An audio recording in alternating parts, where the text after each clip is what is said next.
Hello everyone, welcome to Lukmaan IAS. Today we are going to have the Hindu newspaper analysis dated 28th of December 2023. So in today's newspaper analysis, we are going to cover a mapping topic and we are going to cover the most important articles from the newspaper. And today there were articles from Indian polity section, Indian economy section, like international relations section, and also there are topics from disaster management and environment and ecology section. So today's discussion will be a very much holistic discussion. So let us quickly see the list of articles that we are going to cover in today's newspaper analysis. So these are the list of articles that I have selected to discuss with you. All right. So we are going to discuss about these articles one by one. So first of all, let us look at the mapping topic, right?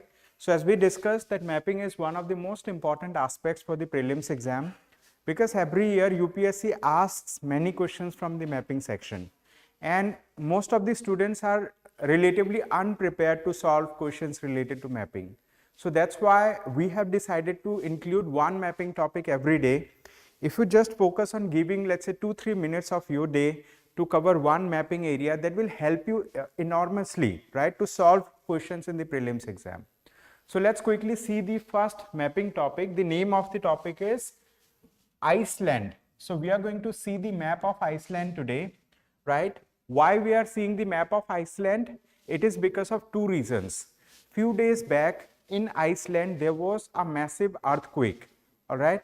And now today it was reported in the Hindu newspaper that in Iceland they have seen an active volcano, means a volcanic eruption has happened and magma has come out of the, let's say, crater. It has come out of the, let's say, volcano.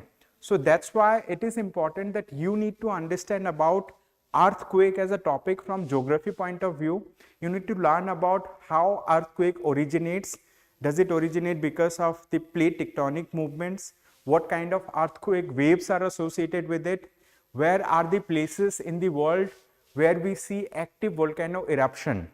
You need to learn about the Pacific Ring of Fire also, because like this is the most earthquake prone region and here many volcanic activities happen because the Pacific Ring of Fire actually is a region where tectonic shifts or tectonic plate movement keep on happening, right? So you need to learn about some of the concepts from geography.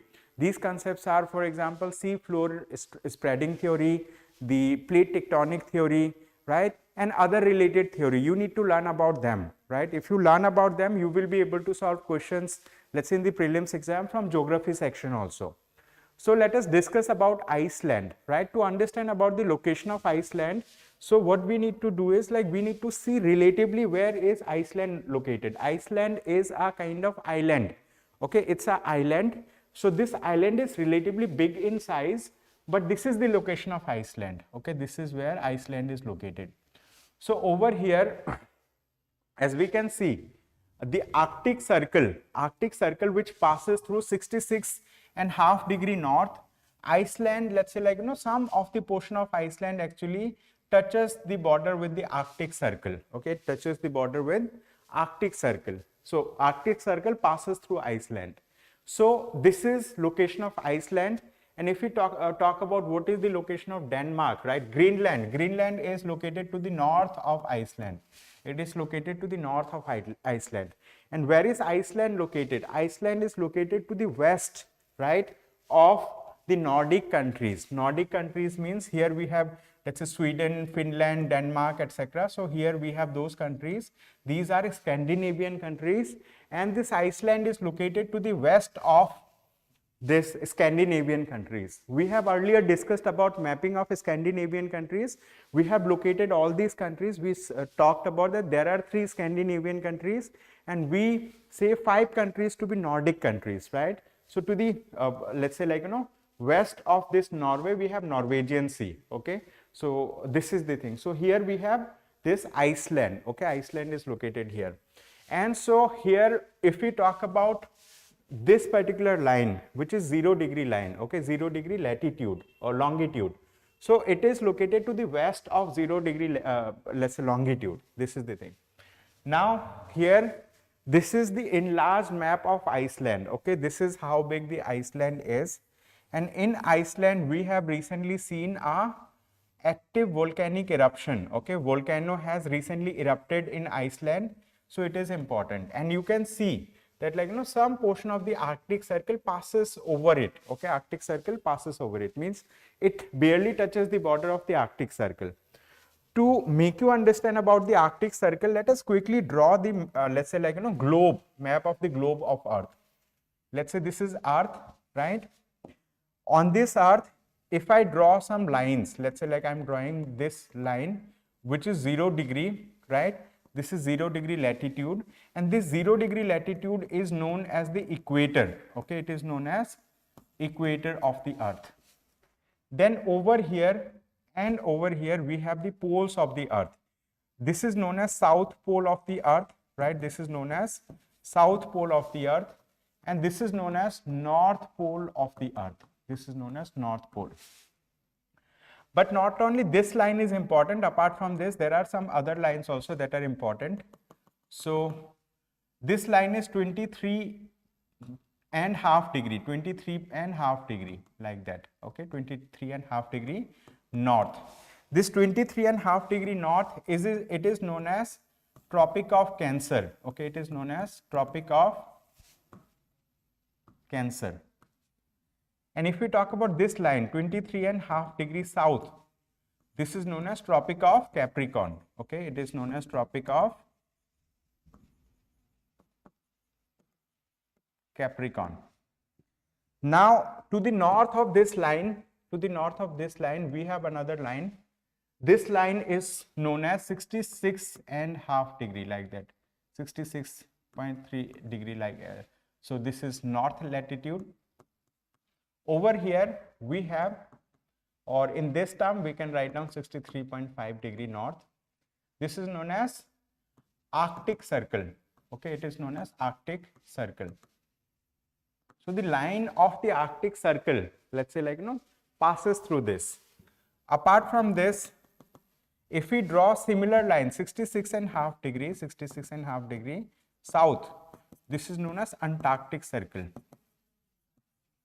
Antarctic Circle. This is the thing. So the lines that I have just drawn, these lines are known as latitudes. Okay, these lines are known as latitudinal lines. Let me just mention about them.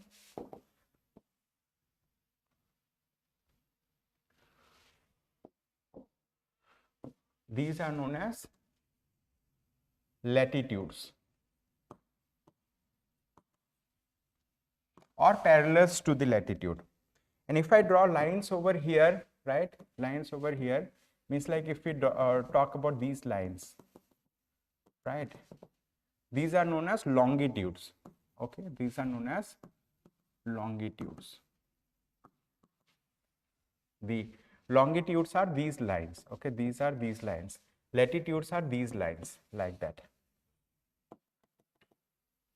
So that's all on this mapping topic. Now let us quickly move to the first topic of the day that we are going to cover in today's discussion from the newspaper article.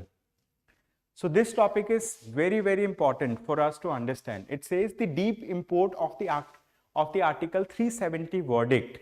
Okay, so this topic is important under Indian polity. We are going to discuss about this topic in detail. Name of the topic is topic number 1. The deep import of the Article 370 verdict.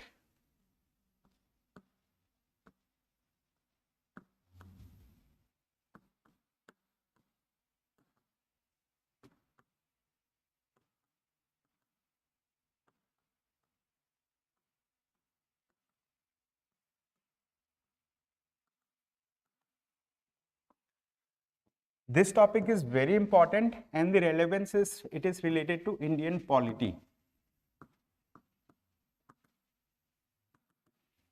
Why we are discussing this topic? Because recently the Supreme Court of India has given a judgment on this, right? So there was a Supreme Court judgment recently on Article 370, of the Constitution of India, of the Constitution of India. So what is the relevance of Article 370 of the Constitution of India? When we talk about Article 370 of the Constitution of India, so it primarily deals with, let's say, like, the state of Jammu and Kashmir in India.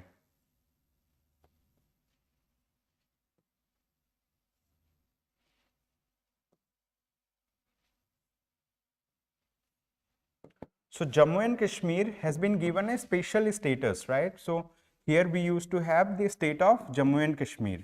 So Jammu and Kashmir has been given a special status, right? A special status under Article 370 of the Constitution of India. Since it had a special status under Article 370 of the Constitution of India, it had certain privileges. The people from Jammu and Kashmir had got certain privileges. What were those privileges? So the thing is, let us discuss about privileges that were granted to these, to the state of Jammu and Kashmir. Number one is that, they had their own constitution. They had, Jammu and Kashmir had their own constitution.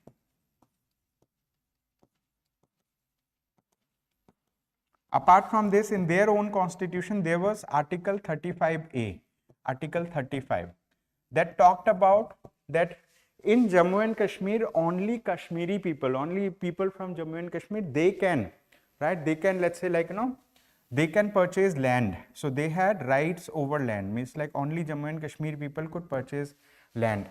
And related to employment also, right? Employment also. So people from Jammu and Kashmir, they could get employment in government jobs. But what has happened, as we discussed earlier also, there is a historical background associated with this topic.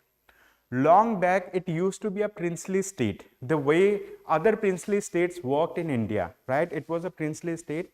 And at that point of time, let's say, before India became independent, so small territories were there and they were ruled by some kind of rulers, right? So when India got independent, let's say Lord Mountbatten came to India, and he has proposed an idea of having two dominions. One will be called as Dominion of, let's say, India, other will be called as Dominion of Pakistan. So that was agreed upon by the leadership from both the countries of time, right? So from India, Sardar Vallabhbhai Patel, so basically, and other people, so they have, let's say, started integrating princely states into their own dominion. So out of 565 dominion, I think, right, 562 have joined India, means like huge number of those princely states joined India, except few territories, except 3 territories. One was Jammu and Kashmir, other was Hyderabad, then Junagadh, like that, okay? So Jammu and Kashmir was a princely state. It was under the rule of Maharaja Hari Singh, but the population over there was largely Muslim, right? So the thing is, their population had some tendency of joining Pakistan. But the thing is, they were not happy with the kind of rule that Pakistan does. So what has happened initially from Pakistani side, they have seen a kind of attack, means like people started infiltrating, they started attacking the people of Jammu and Kashmir. At that point of time, Maharaja Hari Singh has approached the Prime Minister of India, Mr. Jawaharlal Nehru, and they have interacted with one another, and later on they have signed an instrument of accession. And that instrument of accession, right, was signed, and that gave right to India. So before that, let's say, this Jammu and Kashmir had some elements of sovereignty. India was a sovereign state, and that also had a sovereignty, right? But after signing instrument of accession, they have lost the, let's say, that element of sovereignty.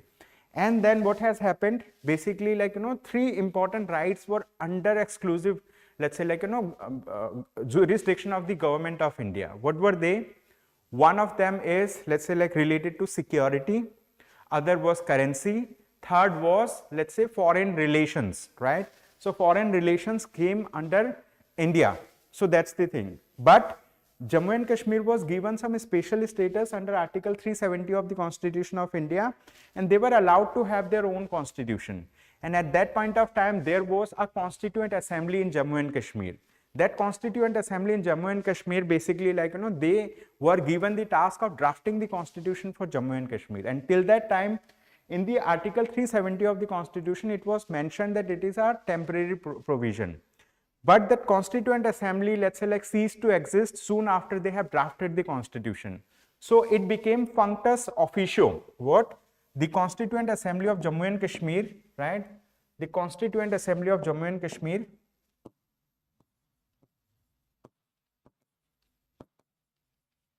Constituent Assembly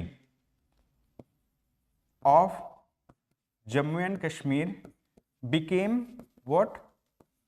Functus officio. What do we mean by this? Means they were given a task, right? Official task. After completing that task, this body got dissolved.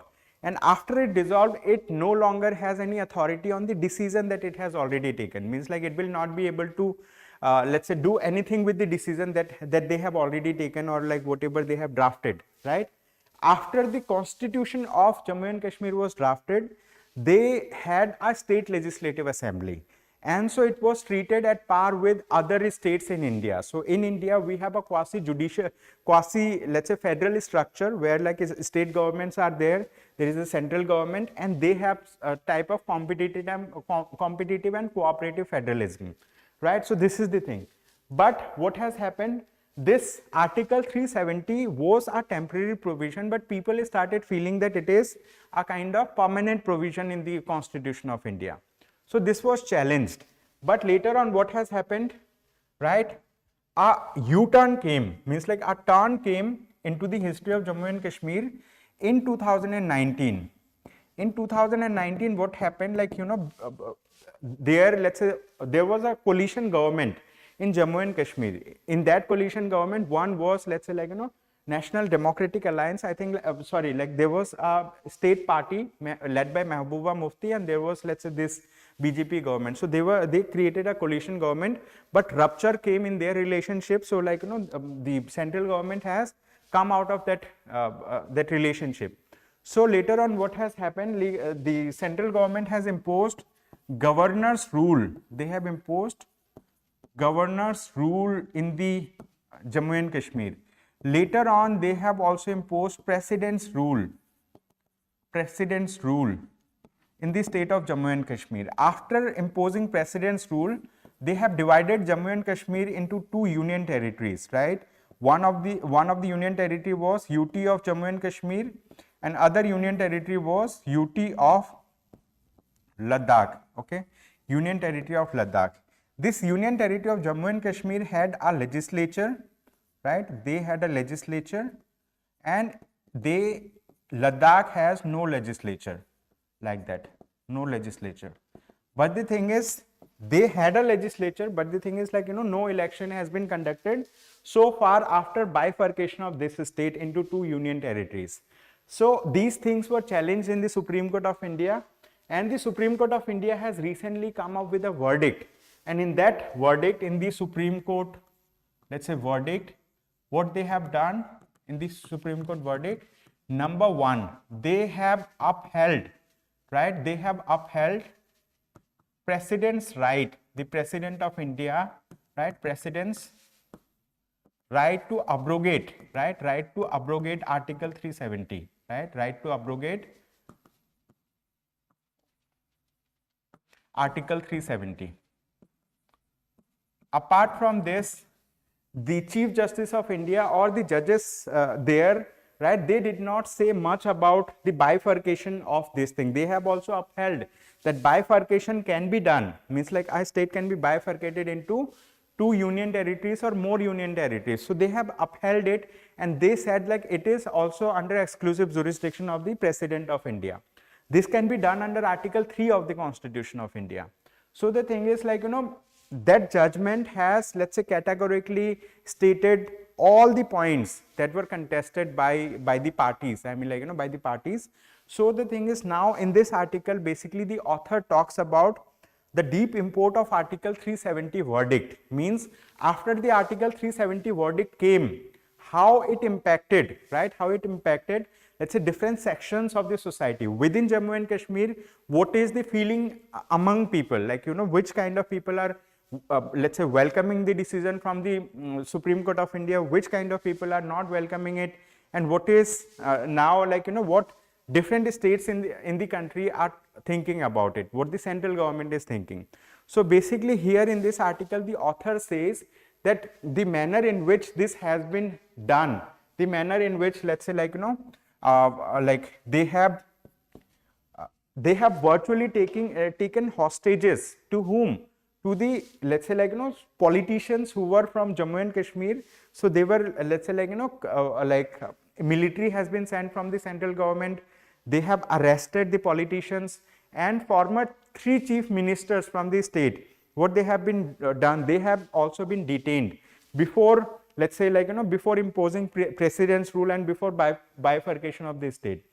So in this article, the author says that, the central government has virtually hijacked the machinery of the state. They have detained, let's say, like, the political parties or politicians from Jammu and Kashmir, and many other things have been done that are undemocratic in a democratic country, right? So author says that the manner in which it has been implemented by the central government, it was barely discussed in the Supreme Court of India. They have, let's say, like, they have ignored the fact that, like, in whatever manner they have done it, this was not right. Okay, so Supreme Court of India has, let's say, there was barely any discussion on that matter. So the author is lamenting about it, author is not happy about it, and author has given, let's say, a blueprint. Blueprint means what can be done, right, to bring back the trust of the people of Jammu and Kashmir. So author says that the union administration could start a new peace process. It could restore statehood and hold elections. It could return freedom of expression, but it would need to be prepared for an opportunity of anger that has thus far been dammed by fear of arrest or worse, and to respond to that anger with compassion and understanding, not bullets and prison bars. Longer term, it would need to return to the blueprint for a solution that was adopted by Atal Bihari Vajpayee and Mr. Manmohan Singh. That blueprint included the disarmament of armed groups and demilitarization of the area, a soft border with autonomy for both Jammu and Kashmir and its Pakistan held parts, together with an option for joint development of the whole of the former princely states. So this is the blueprint that the author has given. And finally, the author is saying here that what has been discussed less are what the verdict means on the ground for Jammu and Kashmir and Ladakh, how the top court sees peace and security, what it implies for democracy. Basically, the author is not happy about the judgment also, and also the manner in which these things have been implemented. So now with this, let us quickly move to another article. This article is also very important. It says tax HFSS food, view it as a public health imperative. So what we mean by this HFSS food, it means high fat, sugar and salt content food. Those food that has high fat content, high sugar content and high salt content. So they should be taxed differently. Why they should be taxed differently? We are going to discuss about it now. Okay, so this particular topic that we are going to discuss, it is important for health section and it is also important under Indian economy section. All right, so name of the topic is tax high fat, sugar, salt, right, foods.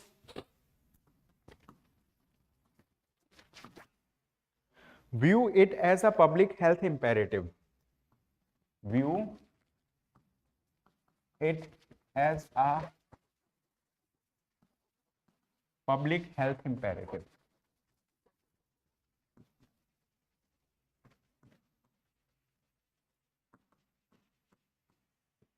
So let's discuss about this topic. So basically, when we talk about HFSS, it means something which is high on three components. Something which is high on, it means something which is high on three components. What are these? Number one, fat content. Number two, sugar content. And number three, salt content.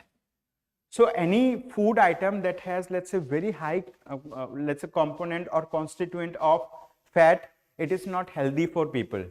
anything that is that consists of huge amount of sugar, that's again not healthy for people. Anything that has huge amount of salt, that's also not healthy for people. So whenever you have some kind of food that consists of, let's say, like, that consist of high fat, sugar and salt content, so they should be viewed as public health imperative. This is what the author is saying. They should be viewed as public health imperative. Means like this is something that affects the health of the public. And in my opinion, these kind of food can be considered, these food can be considered analogous to, right, let's say tobacco. It should be considered an analogous to tobacco. Tobacco, as we know, it has high, they have high kind of content that affects the health of the people. It causes cancer, it causes, let's say, like mouth cancer and cancer in other parts of the body. So government of India has treated it like, by applying very high tax. What they have done, they have applied very high taxation on it. And they have put other restriction on the product by, labeling that, like, you need to mention that like this causes cancer and all. So advertisement related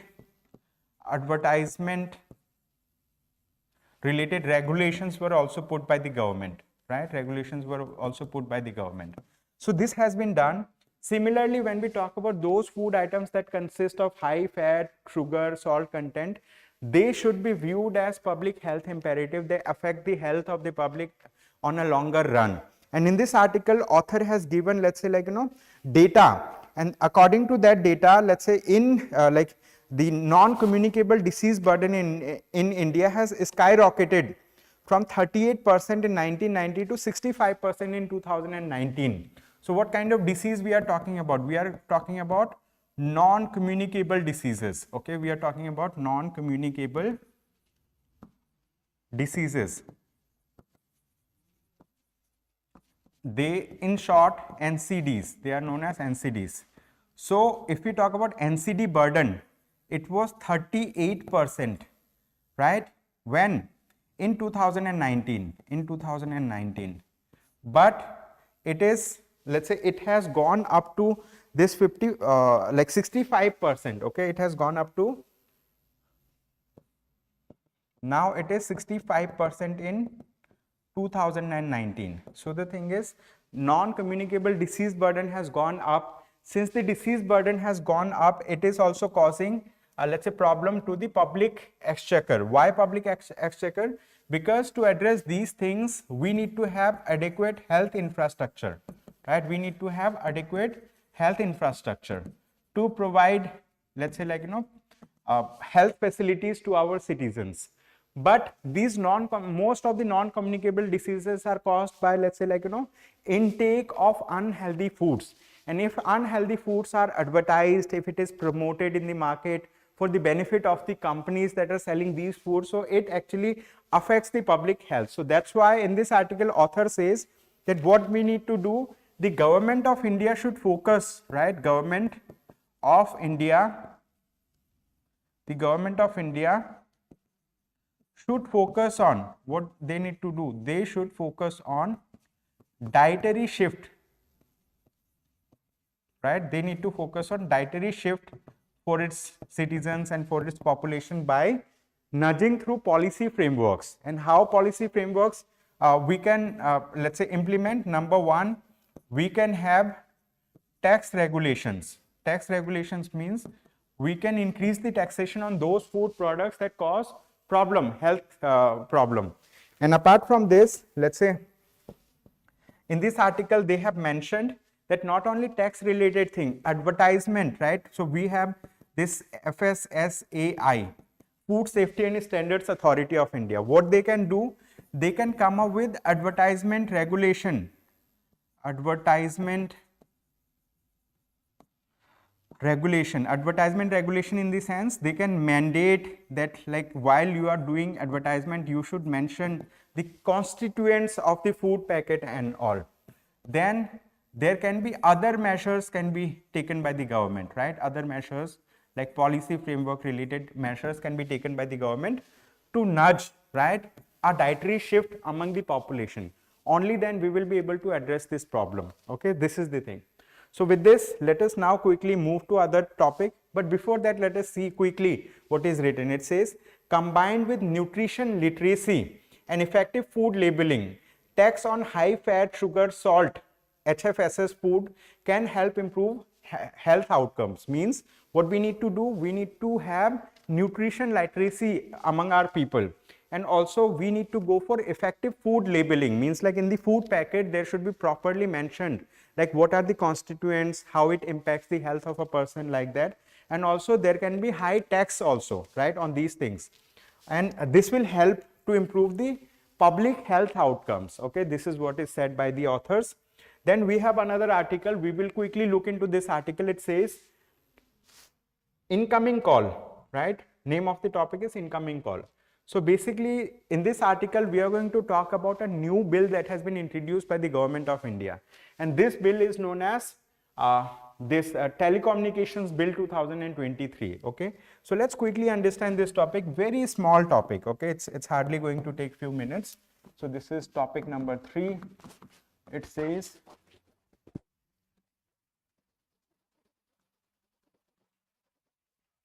incoming call. So this topic is related to a very important topic. So what is the context? Context is recently in the Rajya Sabha, right? In the Rajya Sabha, this bill has been introduced. What bill? We are going to discuss about name of this bill. It says the Telecommunications Bill 2023.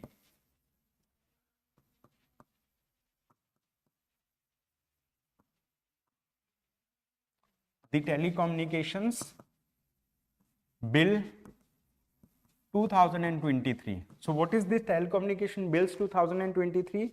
Basically this Telecommunications Bill 2023 is going to replace, right, another bill that was cable television network, like that 1885 bill. I mean, like there was an 1885 bill, and that's not bill, that act has been working. So it is going to replace, an 1885, let's say, like, act. That's the thing. Through this telecommunication bill, what the government wants to do, they want to streamline the process of licensing. Okay, so what are the objectives of this bill? We are going to discuss about the objectives quickly, right? Objectives of this bill we are going to discuss. Number 1, they want to fully digitize. Okay, they want to fully digitize licensing of this telecom operators, right? Telecom operators. So telecom operators, if they want to get license, they can apply fully. And what it will do, it is going to reduce red tapeism. It is going to reduce red tapeism. This is one important aspect of this bill. Apart from this, these telecom companies can reach out, right? Telcos. Telecom companies means, in short, they are known as telcos. They can reach out to local authorities also. Local authorities related to getting some clearance on installation of towers and all. And at the same time, the telecommunication bill is going to streamline the process, how telecom companies can get licensing, how they can operate, and various functionings related to this. So in this article, basically they have talked about many things. So they said that licensing processes are set to be digitized. Telecom operations will have a new way of dealing with non-compliance with their license terms, and also having access to district and state level authorities for permission and dispute resolution when setting up their equipment and optical fiber networks on public and private properties and all. So this is the thing, this is telecommunication network, and it is not going to meddle with the existing other related regulations. Okay, so they have let those things stay intact. It is just going to replace a 1985 Act or 1885 Act, long back British era Act on this thing. Okay, So this is the thing. With this, we have another article. It says turbulence in South. This topic is very much important. Okay. This is from the disaster management section.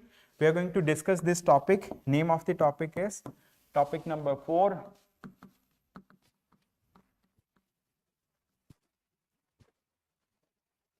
Turbulence in South.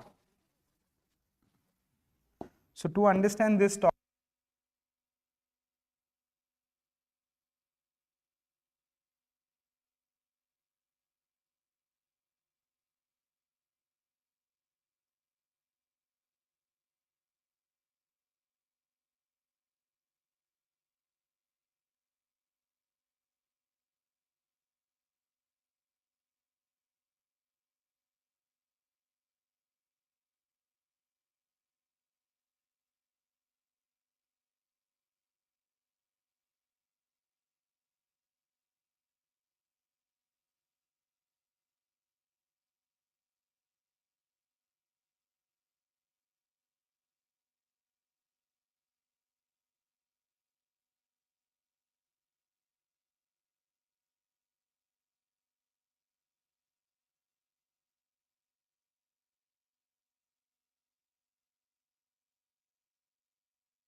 all right, it seems that the voice was not coming. So one of the person had just replaced the battery of the mic. So let's quickly understand the last topic once again. So this is turbulence in the south. Basically what has happened here in Chennai, recently there was urban floods, and urban floods talk about, let's say, a grim picture how, let's say, we are going for disaster management in this area. So what are the reasons of urban floods? There are many reasons. One of the reason is unplanned urbanization. Second is, let's say, encroachment on catchment areas of rivers, and there are, let's say, there can be natural reasons also. And to address this thing, we should have proper drainage pattern in the, let's say, like, in the cities. And also not this, let's say, like, there the like Metropolitan Development Authority, they should properly look into the fact that people should go for proper planned development, right? Proper planned infrastructure development and all. So recently urban flood has happened, right, in like, in Chennai. So that's why it is in news. And there was a cyclone also, cyclone Mishong also crossed that coast 2 weeks ago. So let's say, like, this particular like region in Tamil Nadu is facing huge problem. So with this, we will quickly come to another topic. It says India's ethanol conundrum. So this topic is again important. Here we are going to understand about what is ethanol and why ethanol is important, right? Let's discuss about this. Topic number 4. India's ethanol conundrum, right? So we are going to discuss about the need of ethanol, importance of ethanol. So in India, right, we have a program which is known as ethanol blended petrol. Okay, ethanol blended petrol. Why ethanol blended petrol? We will discuss about it. EBP. So basically, how do we extract ethanol, or why ethanol is being used? Basically, ethanol is extracted, right? It is extracted from food items, right? From food items. So leftover food items and all, like from there we extract ethanol. So ethanol has different generations, right? So we have first generation ethanol, we have second generation ethanol, and we have third generation 3G ethanol, like that.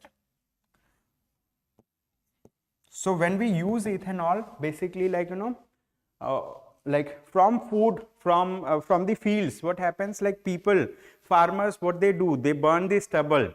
Let's say they like the waste product of the farm item, let's say, like, they throw away. So what we can do, we can utilize those waste product and we can convert them into ethanol, and this ethanol can be blended with petrol. Petrol means, which is something, let's say it is a kind of gasoline, and this petrol is, like, petrol is derived from fossil fuels. Since it is derived from fossil fuels, what happens? It causes environmental pollution. It causes greenhouse gas emission also, right? So with petrol, let's say, like, we emit carbon dioxide, carbon monoxide, we emit, let's say, other constituent gases. So they actually pollute our environment. Not only this, they also cause global warming. And one of the, let's say, like, like solution is that, like, we can blend something with the petrol to reduce the overall pollution and also to effectively utilize the waste product from the farms, right? So that's how the Indian government has a ethanol blended petrol program. And in this article, basically the author is talking about India's ethanol conundrum. Why we are talking about this? Because recently we have had a conference of party. Okay, we have had conference of party 28, COP 28. This COP 28 is to the United Nations Framework Convention on Climate Change. So this COP 28 has happened in Dubai. Okay, it has happened in Dubai. Dubai is located in United Arab Emirates. And the thing is, they had adopted many things. One of the thing is, like, they have adopted something which is known as Dubai Consensus, right? They have adopted Dubai Consensus, and Dubai Consensus has talked about transition away. What? It has talked about transition away from fossil fuels. Okay, transition away from fossil fuels. So all those countries who are member to the let's say like United Nations Framework Convention on Climate Change. More than 100 countries participated in the Conference of Parties 28, and they have together taken a pledge that we are going to transition away from fossil fuels. When we talk about what India is going to do in that regard, so author is saying that India is in a kind of dilemma, how to handle the ethanol blended petrol program. Because the thing is, initially, let's say like, here we have achieved some kind of success also. Author says that in 2013-14, we had 1.6% ethanol blended. So in 2013-14, right, we have 1.6% ethanol blended petrol out of all petroleum. But the thing is, it has increased to, right, it has increased to 11.8%. It has increased to 11.8% in 2022-23. 11.8%, right, ethanol blended petrol we have adopted. And so the thing is, what we need to do, we are targeting for 20% by 2025. By the year of 2025, we are targeting, right, our target is to achieve 20% of ethanol blended petrol. But are we going to achieve this target or not? That's a matter of time, we need to see. And so if we go for ethanol blended petrol, we cannot continuously keep on converting the food items into, let's say, petrol related thing, because it will cause food security problems. Why? Because in India we have a huge population to feed. If our population is not properly fed, so they will be starved. Like, we will return to, let's say, a hungry nation. Already, let's say, in our country we have huge, like India has the maximum number, right, in absolute numbers, maximum number of people who, let's say, sleep hungry. So global hunger index, in global hunger index, India ranks relatively very low. So the thing is, we cannot convert our food items into ethanol, right? Good food items cannot be converted, but only waste products should be converted. So there should be a balance between what? Food and crude oil and food, there should be a balance. So finally, author says that the future of India's renewable strategy hangs on a delicate food fuel trade-off, right, and a choice between intensifying hunger and reducing fossil fuel use. Okay, so we need to balance it in a manner so that, like, food security is not does not face problem in India. That's the thing. So with this, let us quickly move to another article. This is a very short article. It is from Indian Economy section. Let's discuss about it. It says states can borrow an extra 2 lakh crore this fiscal year. When we talk about a fiscal year, we are talking about a financial year, right? We are talking about a financial year for a state government, for the government of India, like that, right? So the state governments, government of India, they also maintain accounts, right, of themselves. So the thing is, like, whenever the government is going for extra expenditure as compared to income, so they are going to have a fiscal deficit. What they are going to have?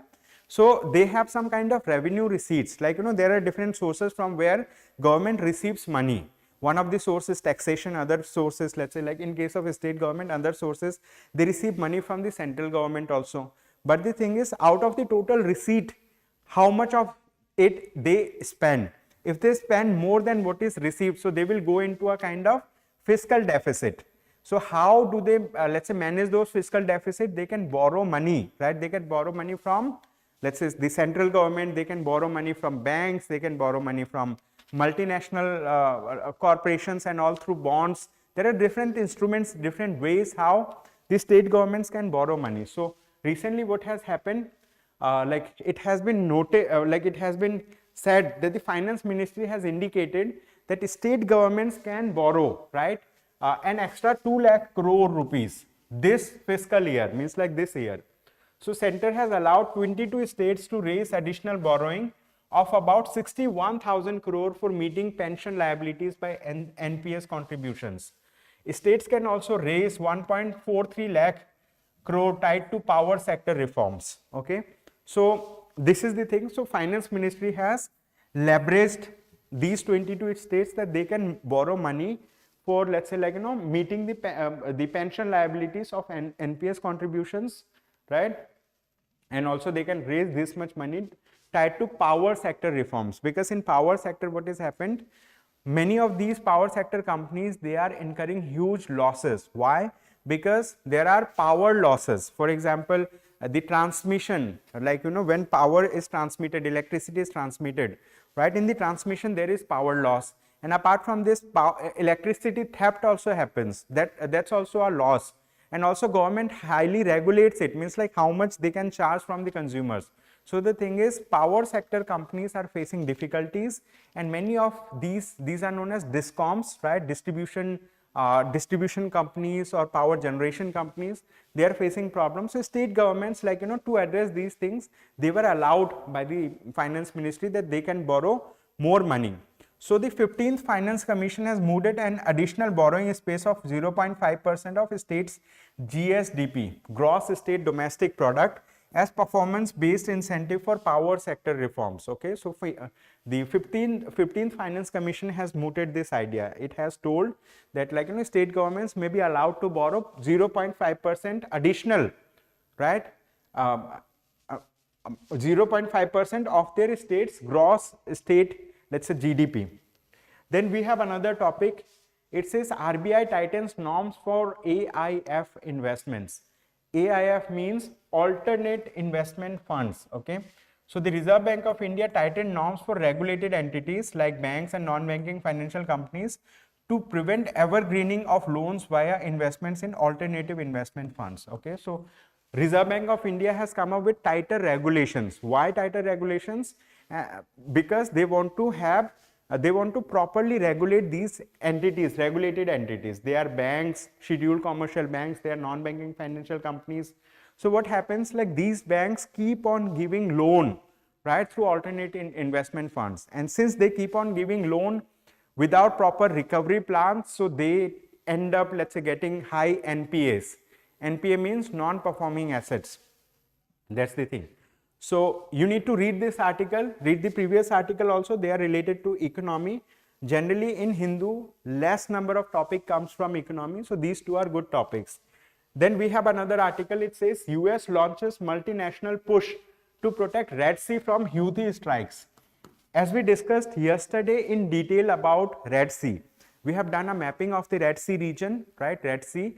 And so to the right of Red Sea, we have Yemen, we have Saudi Arabia, we have Jordan. To the left of it, we have Horn of Africa country, like we have Egypt, we have Eritrea, we have, let's say, like Somalia and all.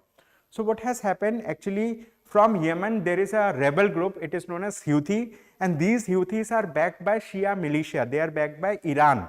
So Houthis have started attacking on all cargo ships, the ships that pass through the Red Sea. Why they are attacking? Because they want Israel to stop attacking on Hamas. They want Israel to stop attacking on Gaza Strip, because like Israelis are, let's say, recklessly attacking on Palestinians in Gaza Strip, and it is leading to huge casualties. Huge number of civilians are getting killed over there. So as a solidarity for the Palestinian people, Houthis have started taking a step in the Red Sea region. And so the thing is, many companies, one of the like two largest shipping companies in the world, they have halted, they have suspended their operation in the Red Sea. And yesterday it was in news that British Petroleum has also, let's say, like halted its operation through the Red Sea. So recently the US government has come together. US government has come and, let's say, like it has reached out to various countries, and they are thinking of, let's say, like launching multinational, let's say, coalition, multinational push, so that they can stop Houthis from attacking on Red Sea. Okay, so this is a topic from geopolitics. What you need to do, you need to read this topic to understand little more about it. So yesterday we discussed about Gulf of Strait of Bab el Mandeb.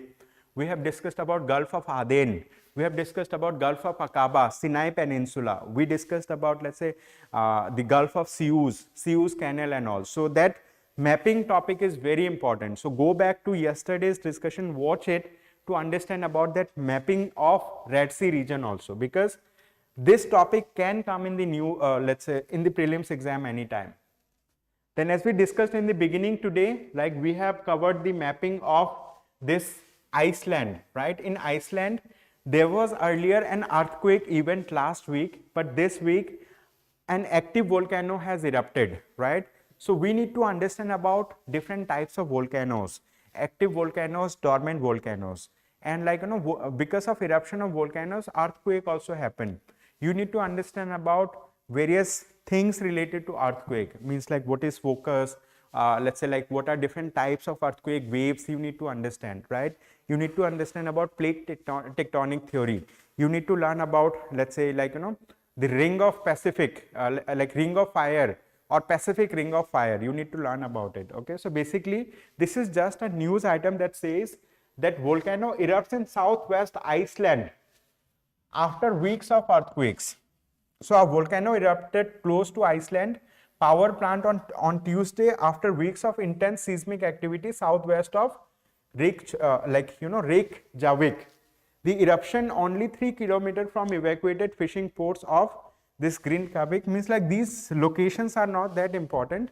You need to understand where is Iceland located. So this is how you can see that volcano has erupted in Iceland. So this is, let's say, this gives us an opportunity to learn more about volcanoes. So that's all from my side for the day. Thank you so much everyone for attending today's session. I hope you have a good day ahead. Thank you.